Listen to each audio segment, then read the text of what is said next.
आपण म्हणजे मला असं वाटतं की आपण आपल्या कामात परफेक्ट असलो किंवा प्रोड्युसरशी, मेन मी प्रोड्युसर किंवा डिरेक्टर म्हणते, त्यांच्या ज्या अपेक्षा आहेत त्या आपण पूर्ण केल्यावर काही त्रास द्यायचा संबंधच येत नाही. आपण आपलं काम करावं, आपल्याला त्यासाठीच घेतलंय, त्याहूनही जास्त देण्याचा प्रयत्न करावा एवढंच वाटतं. आणि मी 40 वर्ष टिकण्याचं कारण मी हेच म्हणेन.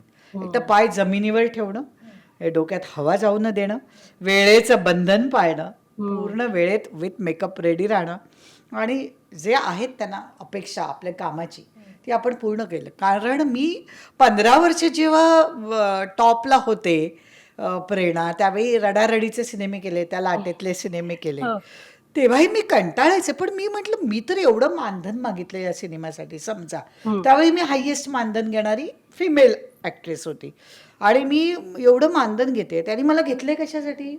प्रेक्षकांना रडवण्यासाठी, महिला प्रेक्षकांना. तर माझं ते कामच आहे, मी करायलाच हवं. मग मी एकदम म्हणजे त्याच्यात कमी नाही पडले पाहिजे. मला हे आवडतं ते ज्या पद्धतीने ऍक्सेप्ट करतात ती गोष्ट. बरोबर आहे. की काय मला लेवलचं acceptance म्हणजे आहे. मला काय म्हणायचं नाही, तर मला कंटाळा जेव्हा येईल, जेव्हा मी काम बंद केलं अशा पद्धतीचे रोल, तेव्हा मी घेतलेत, व्यवसाय म्हणून स्वीकारलेत, मग त्याचे रिटर्न्स मला द्यायला हवेत.